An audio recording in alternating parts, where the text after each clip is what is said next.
This is AgGrad Live, We have all of the different segments within the cotton. the show that explores what it's really like to work in the ag industry, So making sure that we get policy and regulatory issues straight from the people who live it every day.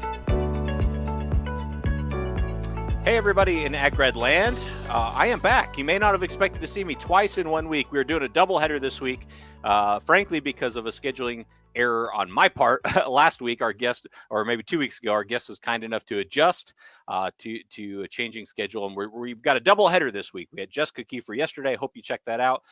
And today, back with another AgGrad 30 Under 30. As you know, if you've been watching this, it's my favorite part of the week. I get to sit down with some of the talented people that are really impacting the agriculture industry before their 30th birthday, and just get to talk to them about what they do. What I've loved about this so far is every guest has been different, and we've been able to dive into some unique aspect of agriculture. And today's going to be a lot of fun because we're talking quite a bit about innovation, especially around startups and ag innovation in both ag tech and food tech. I'm going to bring on our guest here today. We have Jonathan Hua. Jonathan, thank you so much for being on the show. You're on. Hold on, I have to wait now. There you go. Now you're on. How you doing, Jonathan? Thank you. I'm good. Thank you, Tim. I'm really excited to be here.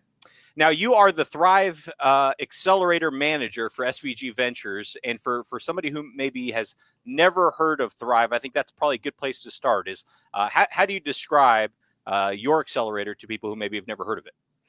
Yeah, Thrive Accelerator. So, we invest in technologies that are advancing the future of agriculture and technology. We typically invest anywhere from the seed stage up to Series A. This past year, we actually won the AgFunder Award for most valuable agri-food accelerator program in the world. So, we're really stoked to have that honor bestowed upon us. This is we just closed out our 5th cohort at the Forbes AgTech Summit in Salinas just this past June. And applications are open for Thrive 6 now. So, we're trucking along. Our program is 4 months long. We, love to work with startups across the entire supply chain system across ag and food, anywhere from the input side and seed and genomics and gene editing, all the way through to production, all the way through to manufacturing, all the way into kind of retail and CPG as well, just across anything that advances the future of food and agriculture. So, I have the best job in the world, working with these startups for several months and helping them grow. All right. So, having the best job in the world, and in my opinion, the best industry in the world at such, an early stage in your career, you must have a lifetime of agricultural experience that you've been building up to this point. So tell us about your background and how you got to this point. Yeah, funny thing is, I'm actually very much an outsider in this industry. I've, been in the ag industry for maybe a little less than 2 years now. I did not grow up as a farmer, don't have any farmers in my family. I studied history in undergrad, was an entrepreneur, started 2 failed businesses, went to business school, became a venture capitalist in the consumer products industry. And how I actually ended up in ag tech, sheer luck. So what ended up happening was after I graduated from business school in 2017, I knew I wanted to be an investor and I knew I wanted to be in Silicon Valley. But the only way in order to kind of, be that kind of person is if you had a network here, and I did not. So I took on a job at a nonprofit called Silicon Valley Forum, where my job was to be as well connected as possible. And one of the projects they threw at me was they wanted me to help build an ag tech conference. So we were working with, a few friends from New Zealand at the time. New Zealand has a thriving dairy and cattle industry, and they were making trips over to Silicon Valley every single year. And so there were a couple of folks there who wanted to support us in trying to build out a conference. At the time, I had no idea what ag tech was, didn't have an appreciation for food technologies, but I had a mentor named Klaus who created this event. And he eventually, what he did was he guided me through the entire ecosystem, got me in touch with all the government consulates who were supporting agriculture, got me in touch with all the investors who had interest in ag, all the growers and farmers in the Central Valley area. He took me on trips to go meet with farmers and growers and to kind of gain an understanding and an appreciation for everything that's going on in kind of the rural ag land, and also to connect me with startups who are working on ag solutions. And so, my job was to put this event together. And through the process, I absolutely just fell in love with the ag industry. The digitization of agriculture has been something that's slowly been coming along. It's gained a lot of speed since 2017. And there are just a lot of exciting kind of new developments happening in agriculture that I saw while I was trying to build this program out. And when I actually launched and executed the program, and I think it was April of last year, there was just so much support from so many different countries, so many different people who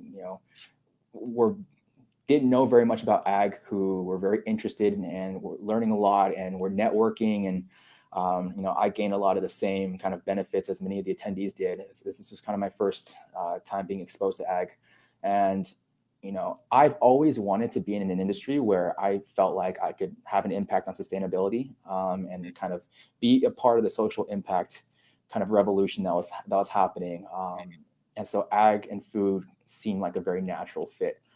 So that role led directly to the Thrive Accelerator role. So while I was at running this Seeds of Our Future event with Silicon Valley Forum, I had one of my now colleagues, Maurice, moderate a panel that I was hosting at my last event.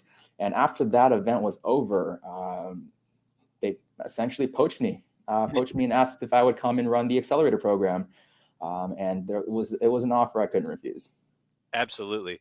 No, I that is one thing, definitely an insight gleaned, and it won't surprise you at all from interviewing the first half of the 30 so far is there's no excuses. I mean, you wanted to be an investor and you got really interested in ag tech.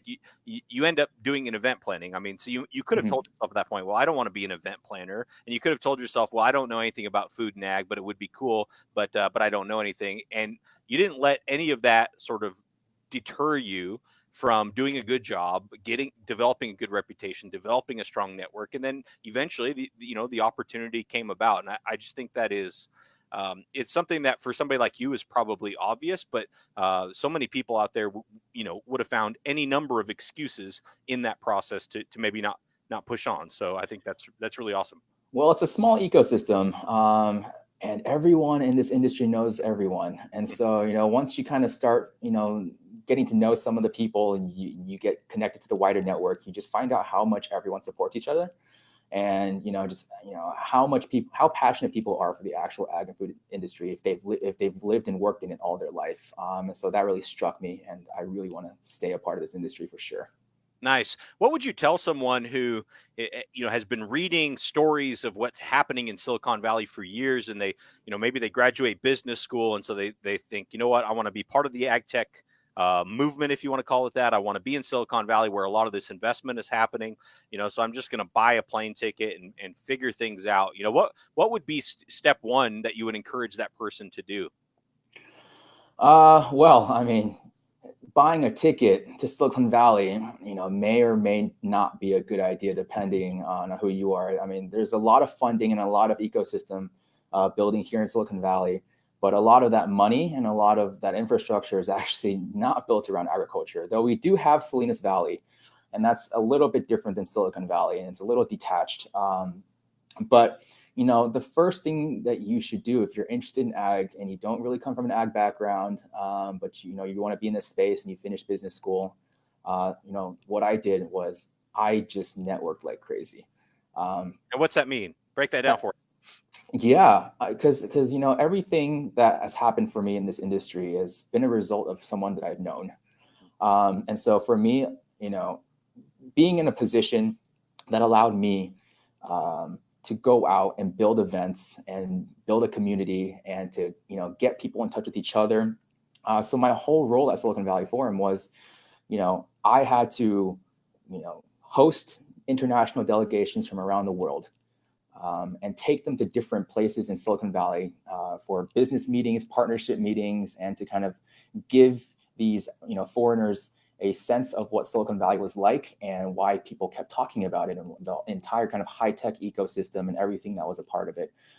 So kind of in that role, I was able figure out who's who. I was able to develop some deep friendships with people who I would keep going back to for to bring in delegations. I would host meetups, startup pitch events. I would host conferences, in an attempt to get as many people into the same room as possible to start dialogue and conversations.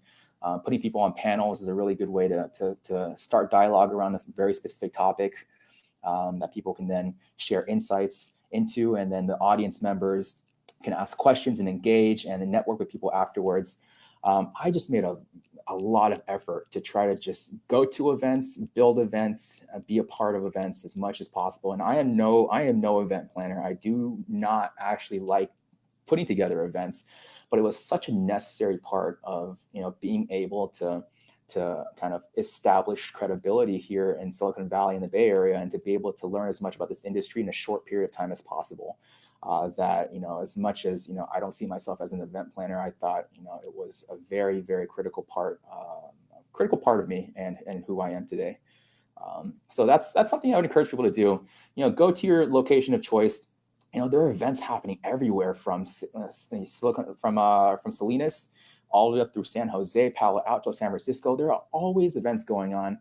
And you can always find something in your industry or sector of choice. And the secret is just to go. And that's the thing. A lot of people will see that these events are happening, or they'll tell people, yes, I'm interested in going, but they won't actually do it. And in the end, they lose out on a lot of potential partnership opportunities, friendship opportunities, and meeting people who could potentially help you down the line. Nice. Yeah, I think that's true. A lot of people just won't go, even though it's right there for them. I do think there's another group of people that will go and maybe kind of not know what to do when they get there. Maybe they're introverted, or they're just kind of they go and they don't really meet anybody, and they take in the speakers, and they wander the halls of the booths, and they kind of leave them and said, oh, that was kind of neat, but it's not really going to help me in my career. What tips could you give somebody like that? Well, I mean, first of all, if you're going to an event that you don't think will help you, that is one good reason not to go to an event. If you're going to spend the time and energy to go to an event, you have to really understand what the event's about, who the speakers are, what their backgrounds are. And a lot of times people who go to events, they already know who they want to meet before they go there. And so for me, oftentimes, I'll see event planners put the speaker lineups up on websites months before the actual event itself. So you have a sense of who is going to be there and what kind of an audience is going to be there. And if there's someone who's on a panel or doing a talk, who you specifically think is someone that is very valuable to be in your network, you have to figure out what you'd be able to offer them as well. So this is a two-way street. So you don't go to an event asking people for things, or trying to make this a one-sided conversation. For example, if you're an entrepreneur and you see an investor on a panel, and the firm that they're representing is a firm that you think would be a fantastic investor in your own company, you don't go to an event, you don't stalk them at an event, wait until they're free and then go like, hey, I want you to invest in my company. The first couple of meetings is always to kind of develop a baseline. You have to kind of show off your domain expertise, get them interested in what you're working on, kind of show them how what you know about is something that's interesting for them to want to continue talking about. And so instead of asking them point blank for a meeting to talk about investment, I would not even mention investment in that very first meeting. I would just talk about what they had discussed on the panel, my thoughts and opinions. I would just, get comfortable with the investor, get comfortable with the person I'm talking to, and make them want to follow up, make them want to have a second conversation with you, where then you can, can start broaching, potential partnership opportunities and investment opportunities after you're a little more comfortable.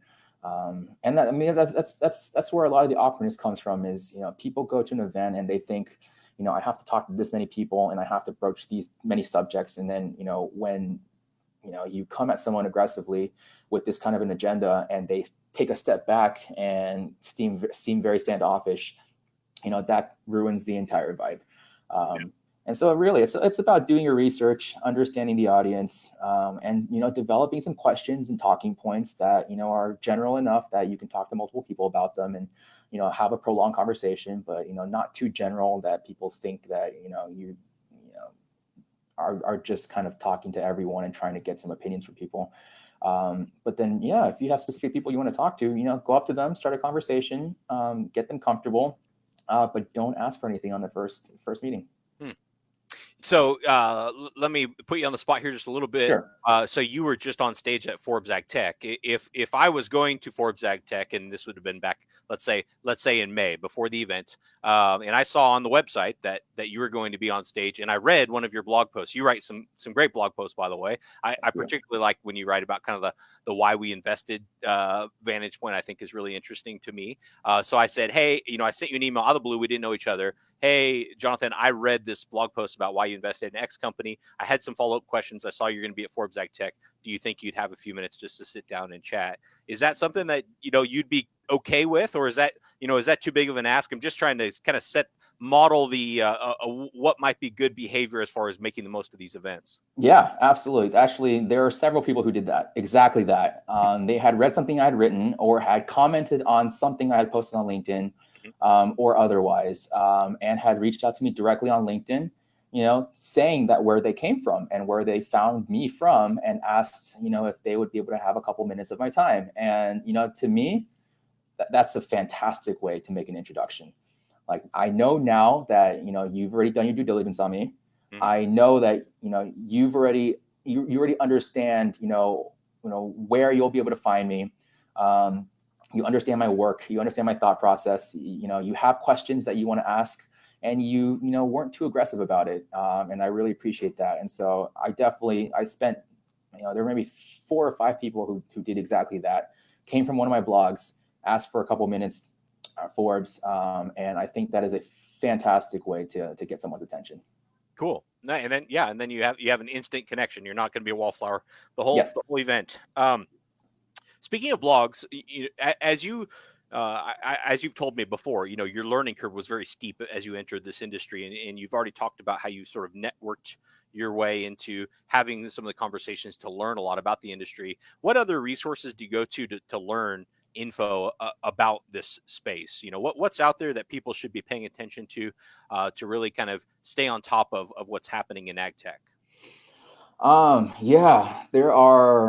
There are some resources out there. So, you have media sites like AgFunder who, post all the latest news on ag tech deals that are happening around the world, and, the launches of new accelerator programs, and, new funds, and new startups and what they're working on. And that's, a really, really awesome resource to go to. I also subscribe to a lot of newsletters. So general newsletters, as well as some ag tech specific newsletters. So I know, so one of, our fellow 30 under 30 awardees, Connie Bowen from the Yield Lab. Mm-hmm. So she does this kind of a weekly on Fridays thing where she has an email list where she just posts links to every single thing that she read in the past week that was ag or food related. And I have found that to be a really good resource. So wait, is that like an exclusive thing that I've never been invited to? How come I'm not getting this? No. Well, you just have to reach out to Connie. All right, I'll get on there. So she posts a lot of really awesome articles on her email list, and also newsletters like the Spoon. Good Food Institute has a newsletter. I know Food and Tech Connect. There are a couple. I know I'm missing a couple, but there are like 5 or 6 newsletters that I subscribe to. And they all have, 20 or 30 links to, the news from the past week in ag and food. And I don't read all of them, but I read as many of them as I can. And it really keeps me up to date and on what's happening, and, help. And a lot of them are very industry specific as well. So they'll have specific articles on very specific subsectors of agriculture, like automation, robotics, or blockchain, or anything very specific. And you can learn more about those as well. So those newsletters, I think, have been extremely helpful. For me, also, just writing about the industry has helped me learn a lot, because then I've had to do so much research and due diligence. And, a lot of my articles are revolved around, the actual inner workings of a startup company themselves. So I'll have to talk to startups. I'll have to go through due diligence processes with them to kind of learn more about what they're working on and what they're doing and understanding their value proposition. And in the process, I learn all about their market, their industry, why they're in it, the big problem that they're solving, and the solution that they're creating. And that helps me learn a lot too. So, the resources are out there. And I think AgFentic also does some media on agriculture and food as well. So there are a lot of resources that people can go to if they look for it.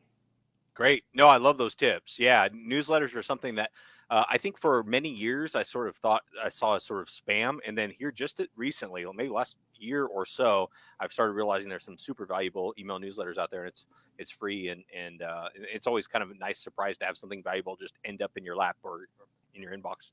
It's very organized. I mean, they organize, every single piece of news that happened in the past week. And, if you were to do that by yourself and try to read as many articles as they give you in one newsletter, like you'd spend an entire day trying to just scope those articles out, and then reading them is a whole nother, process. Yeah, right. So it streamlines a lot. Yeah. I don't want to try to keep up with Connie on reading, but I would love to see what she's reading and read a few of them. Yes. But then also writing, I've had the same experience where, especially in the editing process, you kind of read through and you take a sentence, you go, well, can I say that? I want to make sure that that's actually accurate. And then you kind of learn to check your own assumptions naturally. And I think that's very, very, very valuable, rather than just saying something you think everybody knows just because everybody knows. You kind of check your own assumptions, which I think is great. Well, I want to before we start running out of time here, I really want to get into the entrepreneurship stuff, because you and I think could talk for hours. Yes, we share a lot of the same passions. But on the for Thrive Accelerator, an accelerator program obviously helps early stage companies sort of get off the ground. What types of companies are the right ones for Thrive specifically? That you're looking for. So typically we've had the most success with companies that, have, already have a little bit of traction, have worked with a couple farmers and growers on a big problem. And so not necessarily a big market size, but a big problem. And there's a slight distinction between the two. A lot of people, often mix these two things up together, but, there are a lot of big problems in agriculture. Like there's, shortage of labor. A giant problem is like the droughts that we've been facing in California over the past 7 or 8 years. And so the lack of water, climate change is a big issue. Greenhouse gases and emissions from cows, and recycling waste. These are all, giant problem areas, as well as like food waste and food safety. And so we like to work with startups that are specifically addressing a giant problem area like that. And once you are able to create a solution for a problem like that, the market kind of just naturally comes in with it. And so we love, entrepreneurs who have really thought about key critical problems that, people on the ground have, the farmers and the growers, and have built out a solution that has some product, some market validation already, that they have already raised a little bit of money, and that they've already, got some traction in the shape of customers, or they've been through some incubator programs, or, they've done a little bit of work ready to kind of de-risk the business and give us a little more confidence that, they're going to work out a lot. The key value proposition that Thrive is able to provide is, our corporate partner network, as well as our ability to kind of give startups exposure. And so if we're giving you exposure and you don't have a product in market yet, then that exposure kind of falls a little bit flat. Yeah, it doesn't go very far. Yeah, it doesn't go very far. And as well, you see the trends in ag tech.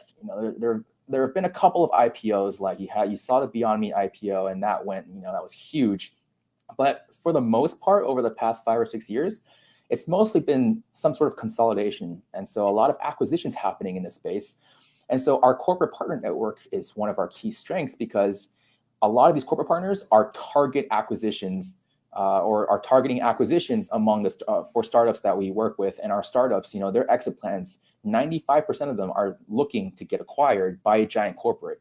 And chances are, one of their targets is going to be in our corporate partner network.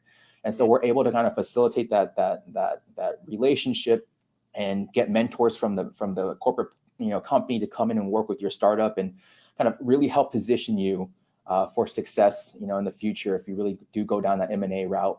And That's really a key thing, as well as being on stage at Forbes in front of 1,000 people. Getting your photo taken with Steve Forbes and the mayor of Salinas on stage. That is huge. Getting private meetings with the Secretary of Agriculture. So Sonny Perdue was there, and he took private meetings with half of our cohort. And so, that's not the kind of experience you get to have every single day. Right. And so kind of that media exposure, the exposure to investors, the exposure to the wider kind of ag tech ecosystem. And these are all things that, if we think our platform is valuable to a startup, that's the kind of company we want to work with. Yeah, and the way the program works, I know you mentioned you're now taking applications for your 6th cohort, which I would imagine is a group of companies that go through the program. What's that program look like? And then are you also making an investment in those companies and taking equity? Tell us about how that works. Absolutely. We invest about $100K into each of our companies at the beginning of the program. And the equity percentage is really variable. I'm the one who has to go through all the negotiation process for deal terms. So depending on where you are, and a lot of companies come into Thrive, having already raised seed rounds, or having already raised a Series A round or some other sources of funding, and so it's never kind of easy to determine what the valuation of a company is. But we take anywhere between 1% to 5% of a company, depending on how large you are already and the kind of traction you've already gotten, for $100K investment. Our program has evolved over the years. It used to be a 2-month program. Now it's 4 months.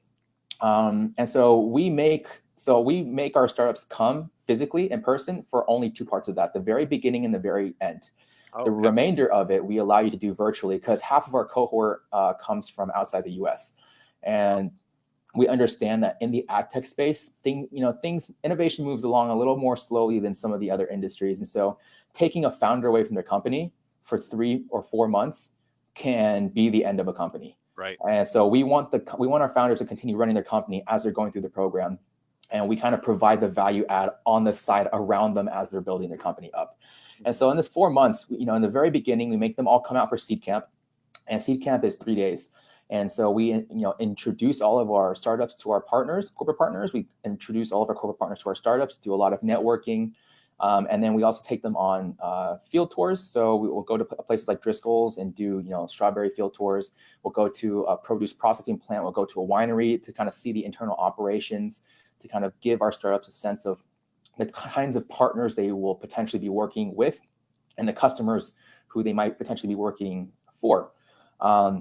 And to kind of just give them a sense of some kind of the large scale enterprise companies in this space that they aspire to be. And so we do that as well.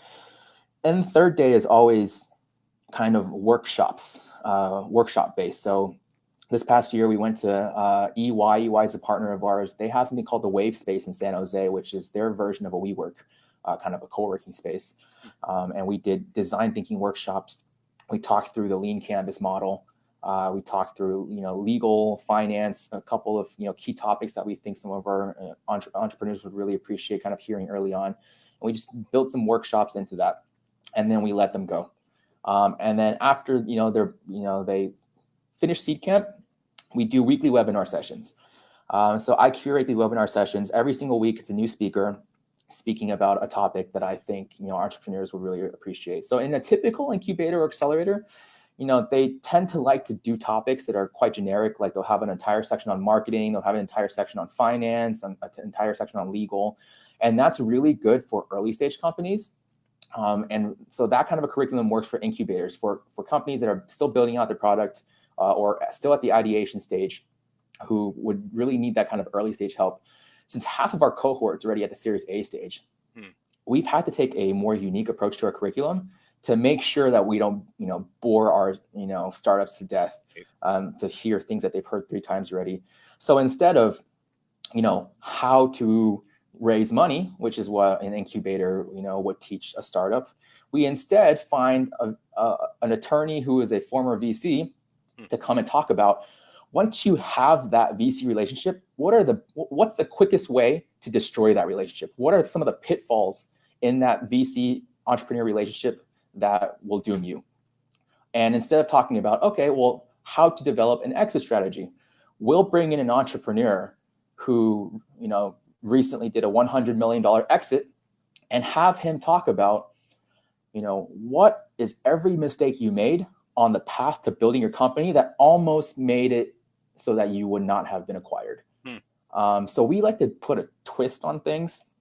And we like to have ag tech experts come in and kind of give their opinion on the future of ag tech, key tech trends that they see from their own perspective and lenses, and just engage in conversations with our entrepreneurs. Like, our entrepreneurs are very, very, very bright crop of people with a lot of expertise under their belts. And in our last cohort, they ranged anywhere from a 26-year-old fresh off a master's degree to someone who's already built 8 startup companies. Wow. So the diversity in the cohort adds to the conversation. So you have the expertise of the speaker, and you have, very different opinions coming from the cohort itself. And so you kind of have multiple people, learning from each other on every single topic throughout the cohort. And so that's something we strive to do. We like our cohorts to help each other. And so I also, curate these power hour events for our companies where every couple weeks I'll bring the entire cohort together with no speakers and have someone in the cohort do a 10 or 15-minute session on a topic of expertise that they have that they can teach the rest of the cohort, and then foster a conversation around that. So we had some folks from the UK from a company called Alumbria, and they were a bunch of graduate design students. They didn't really have much ag background. They weren't really entrepreneurs, but they were phenomenal product designers. And so, for one of our sessions, we had them come in and teach everyone about their product design thinking process and all kind of the things to look out for, the things to do, and to just walk through how they became interested in the industry, and then just have everyone start talking about their own product design and what they can do better. And so, these sessions have been extremely helpful, and our cohort has just been so tight knit, and that has really, really, really helped everyone kind of grow throughout the process together. Oh, absolutely. And then do you do like a demo day or anything at the end? Yeah. So, after this 4-month process, we bring them back at the very end. So demo day is at the Forbes Ag Tech Summit. Okay. And that happens on a Wednesday. So we bring them in for 2 days before that. So the Monday and Tuesday, we have them come back to Silicon Valley. We work on their pitch. We introduce them to some of our alumni companies to kind of welcome them into the alumni club. We do investor speed dating events to kind of help them hone their 90-second elevator pitch and to get some experience talking to investors and talking to customers. And we just kind of put them through those activities and exercises. And then demo day happens first thing on Wednesday. So this past cohort, so for Thrive 5, we were able to do our demo day as the very first event to open up Forbes. Cool. And so there were about 1,000 people who showed up to the event. It was a gigantic, process and event, and our startups were very surprised about the audience.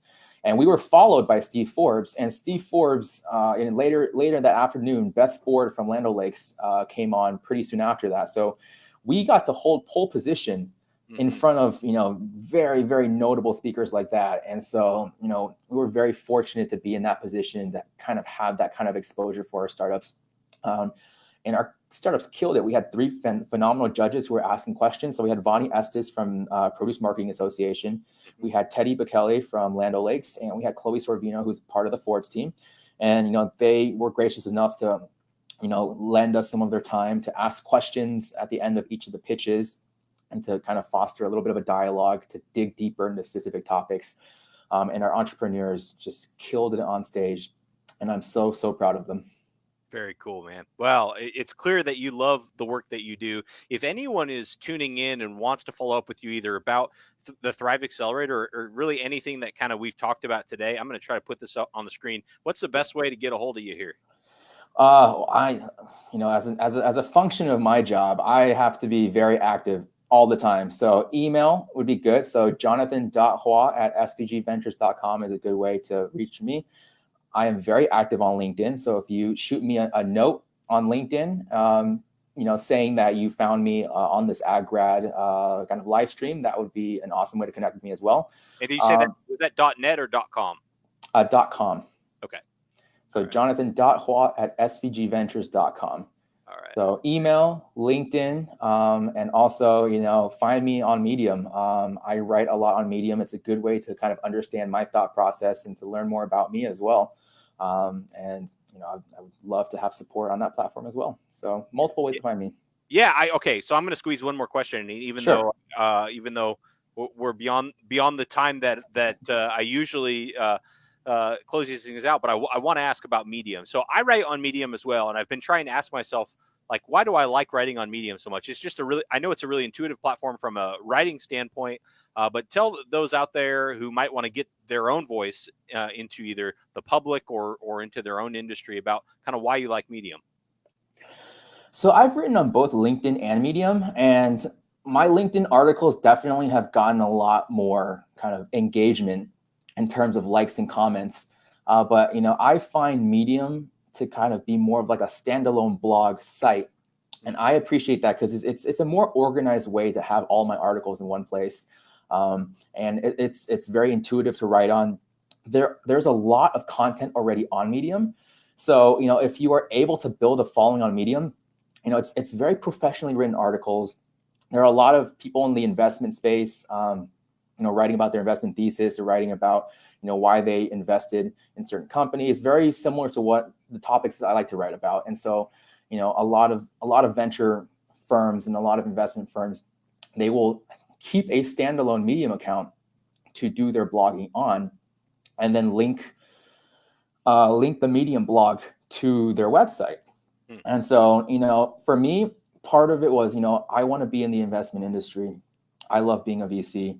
And so, for me, having a voice, being able to display some domain expertise, being able to write about topics that I'm passionate about was something that I saw a lot of other investors doing as well. Mm-hmm. And many of them chose Medium as a platform. And so, there are a lot more, I think there are a lot more investors writing on Medium than there are on LinkedIn. And so if you want to kind of be a part of that community, it makes a lot more sense to be writing on the same platform than a lot of your favorite investors or a lot of your role models will be writing on. So for me, that's why, that platform made a lot of sense. Also, if you're trying to get people to read all of your articles on LinkedIn, it's kind of hard for them to kind of find a one single place where you can link them to that'll show them everything that you've written. But on Medium, you can just send them your Medium page, and all of your articles are kind of laid out there in order, in a very clean order. It makes it very easy for people to kind of read through more than one article at one time. So if you're doing it on LinkedIn, you read one article, chances are you're gonna just get distracted by something else on your newsfeed and just jump off. Whereas on Medium, you read one article, and you're done with that article. I have 6 or 7 more, right above that, and it's very easy to click through. And this platform is dedicated just to content creation. So for me, having my content on Medium made a lot of sense. Sure. Okay. Well, if you're watching, you're like, Medium, what is that? Just go to medium.com, find Jonathan on there. You can find me on there as well. Jonathan, thank you so much for taking the time. I really, really enjoyed chatting, and many more conversations to come later on all this stuff, because I really find it very, very fascinating. So congratulations once again on 30 Under 30. And if you are tuning in, you just caught the tail end of this, you can either watch the whole thing on Facebook, or also it will be available as part of the AgGrad Live podcast, or on our YouTube channel, the AgGrad YouTube channel. So check out those places as well. Jonathan, thank you again so much, and we'll sign off here. Thank you so much, Tim. Thank you for joining AgGrad Live. Visit aggrad.com, that's AGGRAD, to join the community, create your profile, and learn more about careers in the agriculture industry.